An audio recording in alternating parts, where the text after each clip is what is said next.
Welcome to The Explainer. Today, we're stepping right into a high-stakes boardroom. Picture this. You're the investment committee, and I'm pitching you a 90-year-old industrial asset, the Gorman-Rupp Company, ticker symbol GRC. But look, we aren't just going to glance at a few stock charts today. Oh no. We are going to run this company through an absolute gauntlet. We'll apply the legendary investing frameworks of Warren Buffett, Peter Lynch, and Benjamin Graham before dropping it into a modern discounted cash flow model. By the time we're done, we'll have a definitive, completely objective verdict on whether this stock is a buy, a hold, or a sell. Let's get to work. Here's a quick look at our agenda. First, a company snapshot. Second, the Warren Buffett lens. Third, the Peter Lynch lens. Fourth, the Benjamin Graham lens. Fifth, DCF and alternative models. And finally, our synthesis and final verdict. Okay, let's dive into this. Section 1, Gorman-Rupp, Company Snapshot. So, Gorman-Rupp is one of those unglamorous, kind of under-the-radar businesses that is just absolutely vital. They design and manufacture critical pumps and pump systems for water, wastewater, construction, and agriculture. Essentially, the plumbing of the global economy. Founded way back in 1933, they're currently trading at $84.59 with a market cap of $2.23 billion. Their systems operate quietly in the background, generating nearly $700 million in trailing revenue. It's a rock-solid, essential business, but does an essential business automatically make a great stock to buy at this price? Let's find out. Moving on to Section 2, the Warren Buffett lens. Let's see what the Oracle of Omaha would think. You know, Buffett looks for a few very specific things: an economic moat, consistent earnings, high return on equity, and manageable debt. Gorman-Rupp actually checks a lot of these boxes. They have a fantastic narrow to wide moat in specialty machinery. And honestly, Buffett would absolutely love the fact that they have 53 consecutive years of dividend increases. That's a massive green flag for honest, shareholder-friendly management. He'd also really appreciate their 16.5% historical EPS growth and the solid 14.5% return on equity. They know how to generate profit. But, and this is a massive but, look at the debt. They're carrying $308 million in total debt compared to just $53 million in net income. That's a 5.8 times debt-to-earnings ratio. For a guy like Buffett who famously hates leverage, that is dangerously elevated. So to figure out what Buffett would actually pay, we have to look at owner earnings, basically the hard cash an owner could realistically put in their pocket. Based on their financials, owner earnings are sitting around $65 million, or about $2.47 per share. Now, because of that heavy debt load we just talked about, Buffett is going to demand a super strict 25% margin of safety. When you run those numbers, Buffett's buy price comes out to a shockingly low $50 flat, far below where it's trading today. Section 3. The Peter Lynch lens. Let's pivot to the master of growth at a reasonable price. First off, Lynch would immediately categorize Gorman-Rupp as a stalwart, a large, established company that still offers moderate, steady growth. To evaluate a stalwart, Lynch leans heavily on the PEG ratio. That's the price-to-earnings ratio divided by the growth rate. Well, with a hefty PE of 37 and a historical growth rate of 16.5%, their PEG ratio sits at 2.24. For Lynch, anything over a 1.0 is getting pricey. So 2.24, that's just way too high. Plus, Lynch demands a fortress balance sheet. Gorman-Rupp only has $35 million in cash against that $308 million in debt. That incredibly weak cash-to-debt ratio completely rules it out for him. So, applying the Peter Lynch lens gives us a pretty brutal and swift verdict here. At a premium multiple of 37 times earnings for a moderate growth stalwart with a leveraged balance sheet, this stock is severely overvalued in his eyes. For Lynch, it is a clear-cut sell or avoid entirely. Section 4. The Benjamin Graham lens. Time to look at the godfather of value investing. Okay, Graham's defensive investor checklist is notoriously hard to pass. Let's just run through it point by point.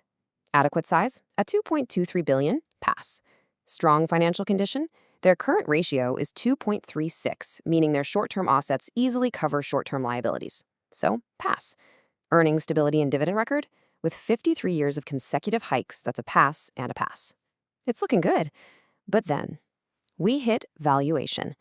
Graham strictly wants a moderate PE below 15. Gorman-Rupp is sitting way up at 37. Hard fail. He wants a price to book below 1.5. They're at 5.3. Spectacular fail. And the math gets even tougher. If we calculate Graham's famous intrinsic value formula, which is the square root of 22.5 times EPS times book value per share, we get an intrinsic value of just $26.76. But wait, Graham practically invented the margin of safety.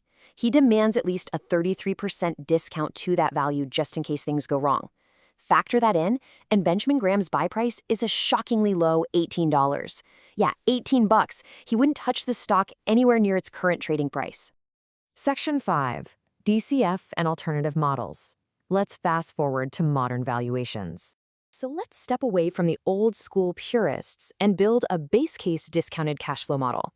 Whatever you think of the valuation, Gorman-Rupp is a fantastic cash generator. We're anchoring our projections on their highly resilient $102 million base year free cash flow. That's the actual cash left over after paying all the bills and reinvesting in the business. We're going to assume a 10% growth rate for years 1 through 5, which makes sense given their record backlogs, and then a more conservative 5% growth rate for years 6 through 10 as the business matures a bit. But look, a DCF is only ever as good as its inputs. We used a weighted average cost of capital, essentially what it costs the company to fund itself, ranging from 7.5% to 9.5%, and a terminal growth rate of 2% to 3%. Tweaking that WACC to 8.5% and terminal growth to 2.5% swings our implied fair value massively. We're talking a range from around $65 on the conservative end to well over $100 per share if you believe they can maintain high growth and cheap capital forever. To sanity check our DCF, we also applied 2 alternative models. First up, the dividend discount model. Using their 75-cent dividend, an estimated 6% long-term dividend growth rate, and an 8.5% discount rate, we get a fair value of $31.80. Next, we did a comparable company analysis. If we take their $2.02 EPS and multiply it by a sector average PE of 20, we get $40.40. Notice the trend? Both of these alternative models strongly suggest the stock is heavily overvalued right now. But here is where it gets absolutely fascinating. When we run the final base case DCF fair value, accounting for their 26.31 million shares outstanding and backing out their $273 million in net debt, we arrive at $85.78. The pure, modern cash flow math aligns almost perfectly with the current market price of $84.59. Section 6, Synthesis and Verdict. Let's make the final call. When we summarize our valuations, we are looking at a truly massive spread. The modern DCF model says the stock is essentially perfectly priced right now at $85. But look at the strict discounts demanded by the gurus and those alternative models. The dividend model says 31, comps say 40, Buffett refuses to buy unless it falls to 50, and Graham wouldn't even blink unless it cratered all the way to 18. What this tells us is that the modern market is willing to pay a massive premium for this cash flow, a premium that historical value investors simply flat out refuse to pay. And honestly, this brilliantly illustrates why the market pays that premium. We simply cannot ignore the supreme quality of the underlying business here. This is an elite, top-tier dividend pair. 53 consecutive years of dividend increases places them in the top 50 of all U.S. public companies. That is rare air.